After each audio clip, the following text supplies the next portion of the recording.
Hello, Fox Fairy, where I talk about marginalized subjects from a marginalized viewpoint, while I learn to draw. Hello, in this video we will be detailing exactly what happens that makes someone an exclusionist.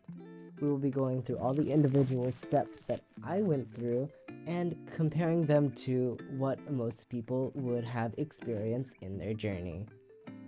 Alright, so picture this. You are a new young member of the LGBT community, and you've just realized who you are, and you start being active in online activism and forums. You spend a lot of time looking around, joining communities, and all kinds of stuff, until suddenly you see something that makes you kind of confused and a little bit concerned. There's a person in your community that identifies as a cat gender, and you're like, what? Come on. So you're like, haha, that's funny, but you continue on your day. Eventually, you see on their Instagram that people who don't support xenogenders aren't welcome on their account. So you're like, that's weird and an odd opinion to have, but whatever.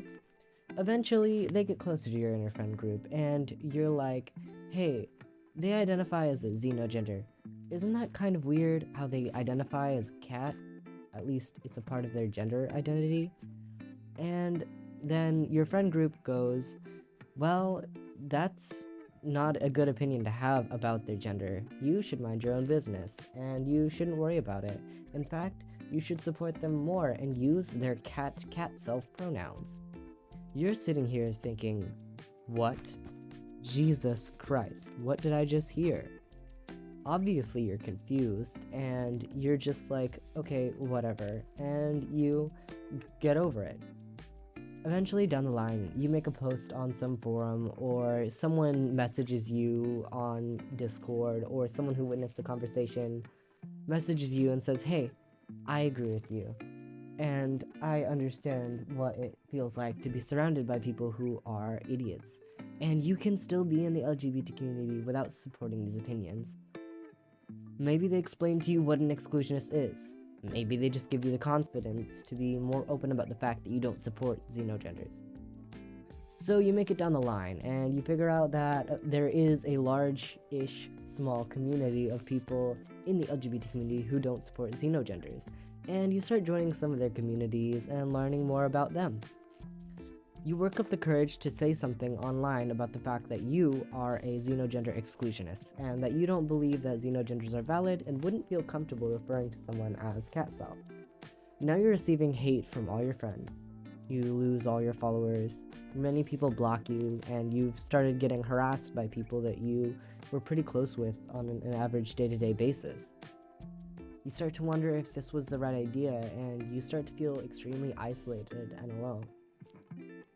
But the exclusionist friends that you've made are really nice, so you become closer to them, and you realize that you don't have to support stupid, mindless things to be a part of a community, and that your opinions are your own, and they don't belong to anyone else. Eventually, you start researching their other exclusionist opinions, and you learn that one of your friends is a battle-axe bisexual. That might have been something that you previously were against, but since it's such a nice and open community, you give it some time and you learn how they feel. They show you some of their sources and you read them, and ultimately you agree. That's the journey. Eventually, most of your opinions become exclusionist opinions, and all of a sudden, you're an exclusionist. Now, you didn't decide to be an exclusionist at any point. There was just a point in which you stopped being an inclusionist. And you were just kind of migrated into the exclusionist community because of the isolation you got from the attack on your personal beliefs. It's a complicated process, but it really isn't.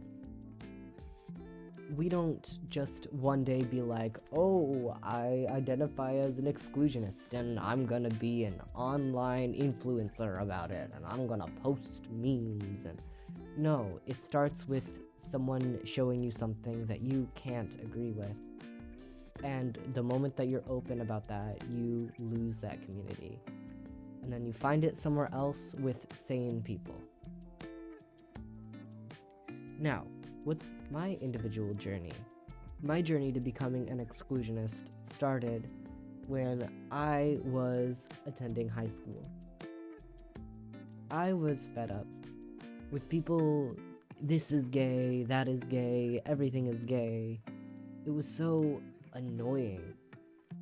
My bisexual friend, who was only open to dating men because of trauma with women, would always say that she's so gay. And one of my non-binary friends who was dating a woman would always be like, I am so gay, this is so gay, all the time. And it wasn't a big deal, and I was like, fine, whatever, but it still annoyed me, and it irritated me.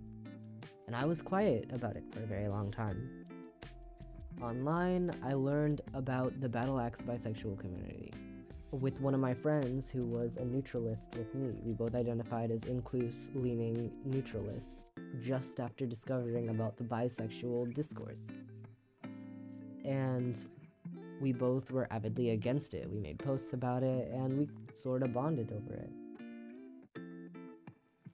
Then, I finally got fed up with being constantly surrounded with rhetoric that just silences gay men and gives our spaces to other communities. I couldn't find any support groups for just gay men. I couldn't find any groups for gay men that were non-sexual and didn't include bi men. Nowhere to talk about your experience. Nothing explicitly for you.